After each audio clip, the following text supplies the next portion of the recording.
How do you do?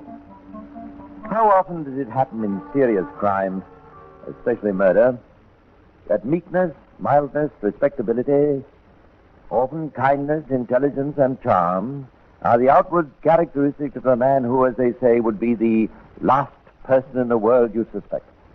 It happens time and time again.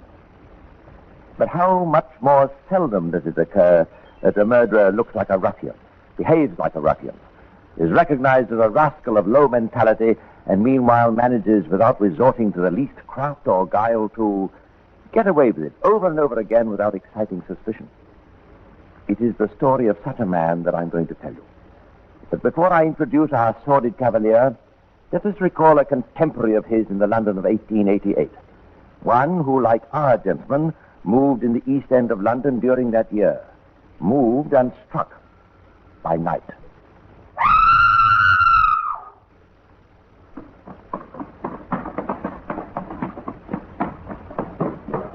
There she is, sir. Did you ever see such a sight, sir? Ripped to ribbons. Yes. Yes, that's his work, all right, Johnson. Can't mistake it. Jack the Ripper all over. We've got to get him. Of course, the whole world knows that they didn't get Jack the Ripper. And yet I wonder, did they? I wonder. Take the year 1888. That's when the Ripper's razor began to flicker across the throats of some of the pretty girls of London's East End. And that is the year that there arrived from Poland to take up a job in a Whitechapel hairdresser's shop a black-haired, beetle-browed swaggerer named Pasowski. Oh, Slosky, we used to call him in the shop. Well, it was near enough, anyway. A foreign he was. Of course, there was lots of foreigners turning up down Whitechapel way them days. Dark bloke he was, with a big curly moustache and smutty sort of eyes. Said he come from Warsaw, where he'd been a barber surgeon. Yeah, knew a bit about medicines and that. Yeah, knew more about women, though, I'd say. Of course, later on, when they arrested this bloke Chapman, I never connected him with old Slosky.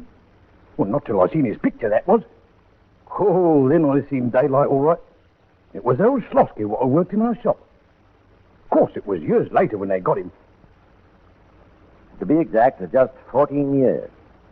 14 years which contain enough known horrors committed by this cynical ruffian to let the imagination rove wide when it considers the possible unknown parallels from the same author. We don't, in fact, hear anything of Severin Pasowski, better known as George Chapman, until the year 1902. But the gentleman has not been idle. There was the wife who followed him from Poland. And there was the wife called Lucy Badersky he married in 1889.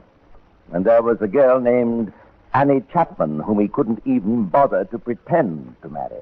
Now listen, Annie, and get this into your head. Kolofsky's no good as a name in this country, see? Now, with you and me lodging together, we'd best be called something usual, see? What about Chapman, eh? Your name. I like that. I'll be George and you'll be Annie. Mr. and Mrs. George Chapman, eh? I like that. It's good. Sounds good. This happened in 1892. Before that, in 1889, Jack the Ripper ceased activity in London. In 1890, our beetle-browed Lothario went to America for a year. And in that year, in New Jersey, another mysterious murder in the same sinister pattern. Had Jack the Ripper moved to New York? I wonder.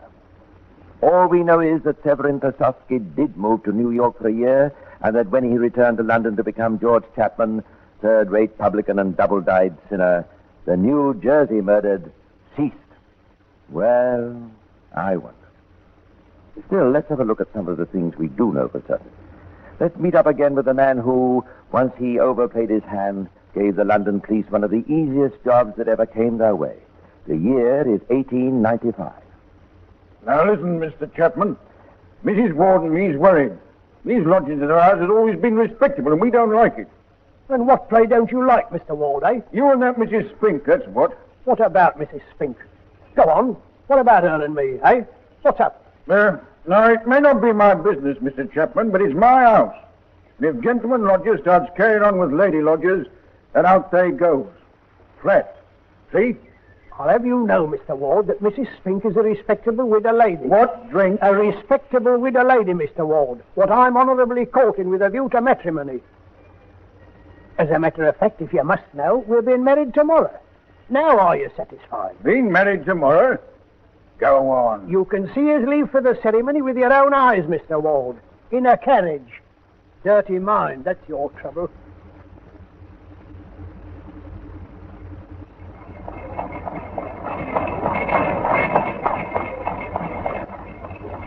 What are we going to do now, George? I'll tell you what we'll do. We'll just drive round for a bit and then come back and tell them we're rich. That's what. Of course, that have you in mind to see me now, George. I'll see you don't do that anymore, Mary. Too good for him, you was.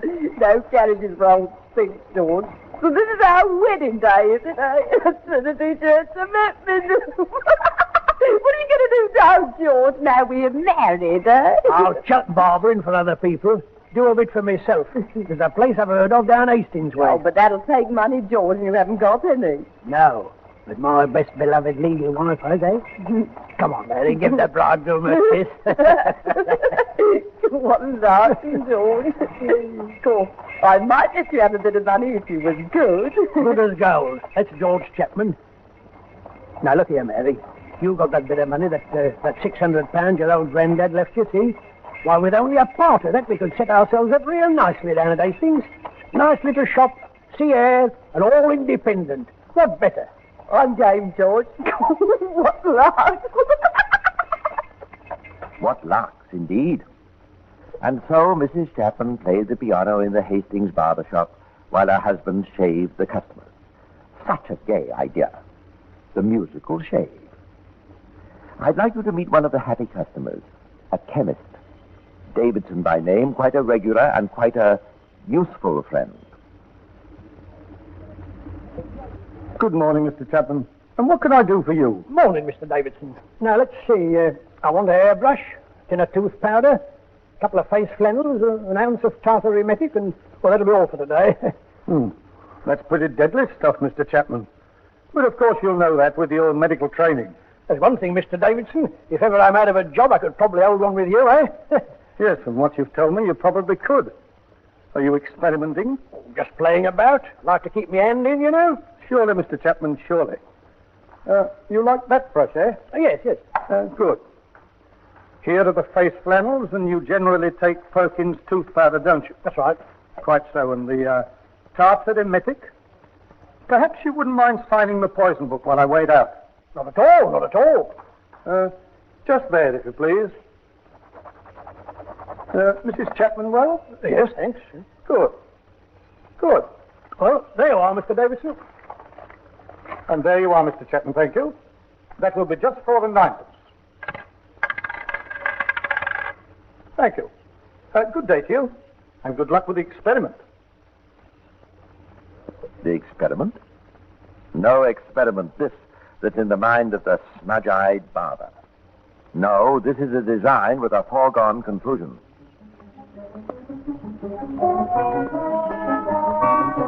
Barbering, my girl, I'm fed up with it. The licence trade, that's where that money is. Now look, here's a good sounding pub going just off the city road.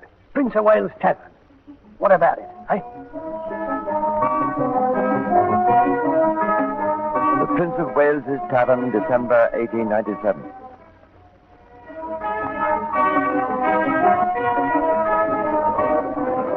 Evening, George.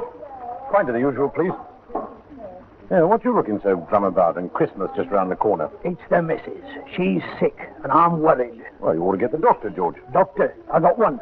Blooming lot of good he does.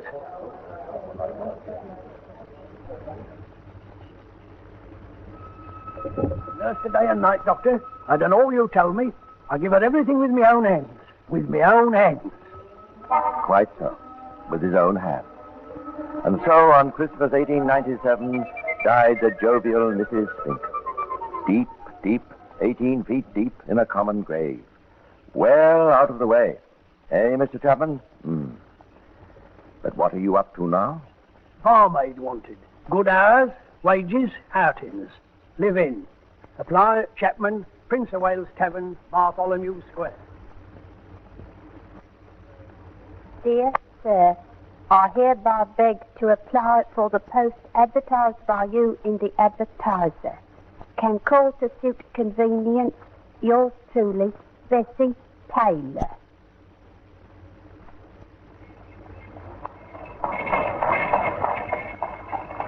Do, Bessie, my girl? I'll tell you what we'll do. We just drive round for a bit and then come back and tell them all at the pub we're hitched. That's what. Hitched us to the cathedral. That's what. Looks better you and me being on our own in the house, see? Yes, George, I see. That's the girl. Then we'll have times, you and me, eh? What else? Yes, George.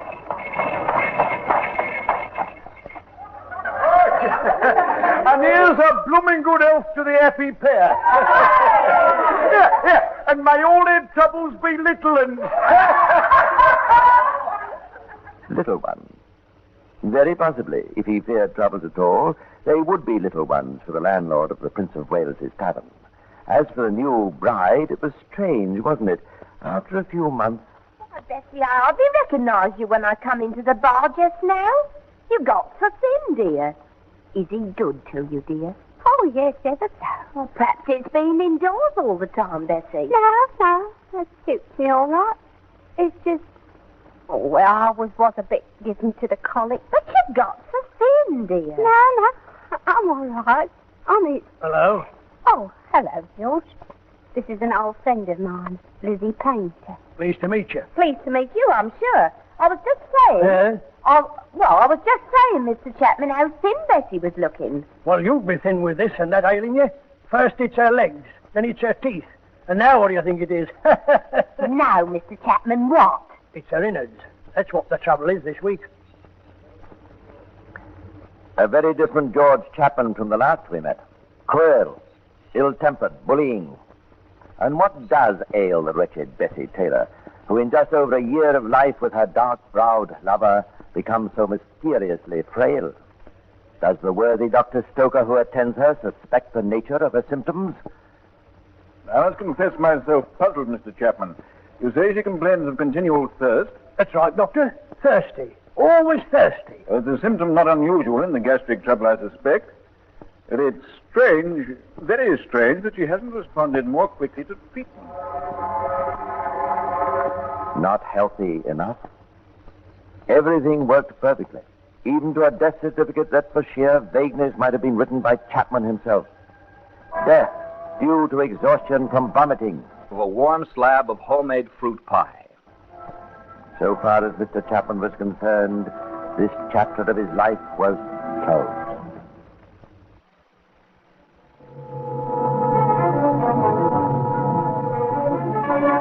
And so, with dear Bessie in the land of the departed, Mr. Chapman in the jolly bar of the Monument Tavern could stroke his handsome moustaches and feel at peace with the world. And so, in a month or two, the great mistake. Quite right, Mrs. Marsh, to come and see the place for yourself. I'd do the same for my own daughter. Well, of course, I didn't ever want our Maud to go into the licensed trade, but she was set on it. You know what young girls are, Mr. Chapman. We know what they are, Mrs. Marsh. But I can assure you that this is a superior house, and you need have no fear for your girl. Oh, I'm not saying our Maud can't look after herself, but she's only 19, Mr. Chapman, and it don't seem right somehow her being here alone with you, and you a bachelor gentleman. But she won't be alone, Mrs. Marsh. Why, there's a most respectable couple occupies the top of the house. Oh, well, in that case, I suppose it's all right, as she's set on it. Then I can expect her Monday, Mrs. Marsh. Yes, expect her Monday, Mr. Chapman.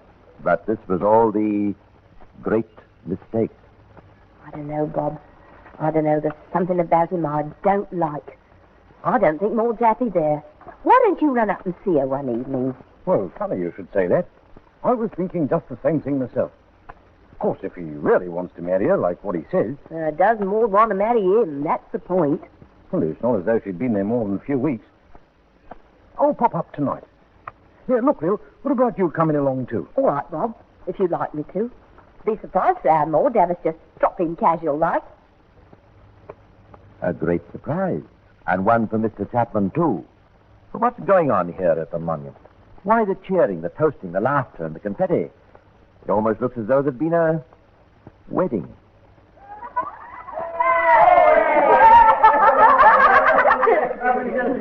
Why, hello, Dad. Hello, Mum. Maud, what's going on? What's going on? Hey, Mrs.? That's a fine question to ask a blushing bride. What's this, Maud? What's this? It's just what he said, Dad. Mr. Chapman, I mean, George and me, well, we got married this morning. Married? Where, Maud? How? It wasn't, you tell us. Well, it was sort of sudden. We got married in a Catholic room up in Bishopsgate. Where's the certificate? Certificate? Oh, I don't know, Dad. I think Mr. Chapman, George has got it. I don't know nothing about certificate. Well, where is he? Where's that Chapman? Good evening, Mr. Marsh. And Mrs. Marsh. Yes, today your daughter Maud has done me the honour of becoming Mrs. George Chapman. Where's the certificate? Mr. Marsh, you being a Protestant wouldn't understand such things. Our Roman Catholic laws is different. Not very convincing. But neither of these two men is particularly polished. Maybe he thinks the simple-minded and uneducated Mr. Marsh, the Roman Catholic law is different. And as for the other, his brashness is flabbergasting. So you'll stop on, both of you, when the house is shut and have a bite of supper with us, eh? That's it. And what's more, I'll show you what I've done. I've drawn up a will. That's right, a will. And Maud gets the lot. Now, come along, gents. It's time for the last orders, if you please. Last orders, if you please, gentlemen. Time, gentlemen, please. Don't like him, Bob, and that's flat. Little? No more do I. Not as we can do anything. Ah, but he can and he will, though not yet a while. It's the year 1901 when pretty little Maud Marsh goes giggling to the arms wherein so many have giggled before, and in which how many have died. Who knows for certain? Not a year later, when the couple have quitted the Monument Tavern for the more pretentious Crown just down the road, little Mrs. Chapman feels ill. She's my girl, George Chapman, and I've a right to my say. Into hospital she ought to go. All right, let her. I've no objection, but she'll soon be out again. Mark my words. And, not surprisingly, she is. Little Maud is safe in there, safe from the hand that caresses and feeds her. So you're back, my girl, eh? And a nice lay-up and a rest and a la-di-da? Yes, George. Ah, Maudie, come to you, George. Come and give him a kiss. I didn't mean it, Maudie, girl. Here, let's have a look at you, Maud. Well, I declare my Maud's getting quite fat. But not for long. Oh, dear me, no. Those who take tartar emetic into their systems don't stay rosy and plump. They vomit and waste. Vomit and waste. Their eyes lie dark and haunted in the pasty sockets, and those who know them in normal life are shocked at the transformation. Maud. Oh, Maudie, whatever's the matter, dear? Just sick, Mum. Sick and thirsty. Sick and thirsty. Drink. Give me a drink. Fetch me a drink. Here's your drink, my bird. The ginger beer you like. And there's brandy here, too. You see, Mrs. Marsh, how I nurse her? Everything from my own ends. Thanks, Sir George.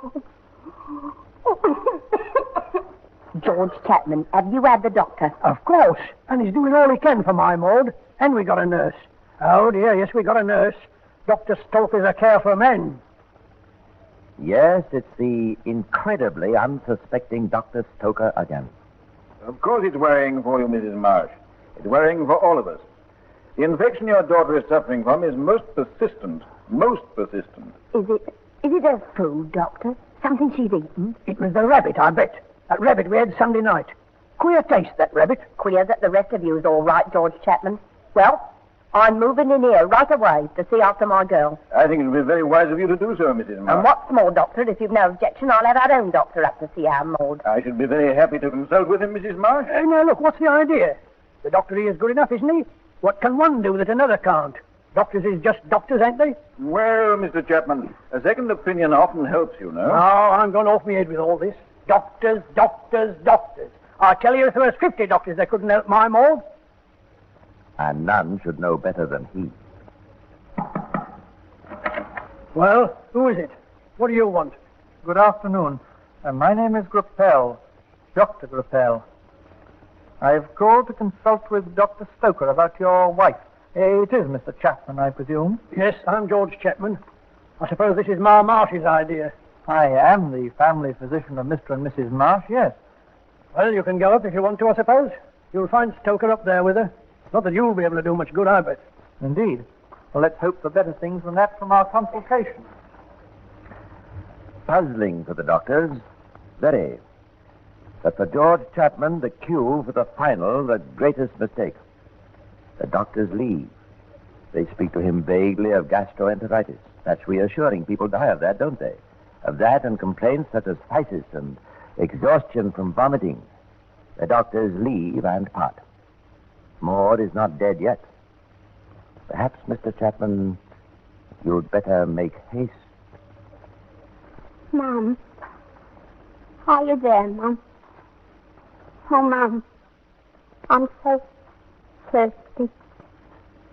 Could you get me something? There, Maud, love, there. I'll get you something. Drink with a kick in it. That's what Maud wants, see? I brought it here. You'd like a little brandy, Maud? Yes, please, George. What time is it, Mum? Nearly 3 in the morning, ducks. There. Now drink it up. Oh, dear love. Oh, it breaks my heart. There. She'll be better. She'll be better. She'll be better by and by. Maud. Maud. George! George! Oh, my head, George! He's gone!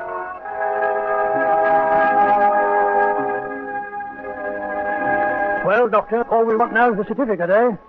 Poor Maud. You'll have to make out the certificate, won't you, Doctor, for me to take round now to, Well, what's the matter, Doctor? I can't, I'm afraid, Mr. Chapman, quite see my way to granting the certificate. Why not? What's up? I'm not altogether satisfied, Mr. Chapman, as to the precise cause of death. Why, obvious enough, isn't it? You think so? Exhaustion, Doctor, caused by inflammation of the bowels. And what caused the inflammation, do you think? Why, surely continual vomiting. And what do you think caused the vomiting? Quite so. We don't know. Well, Mr. Chapman, it's my intention, for my own professional satisfaction, of course, to conduct a post-mortem. Oh, well, you're very welcome, I'm sure.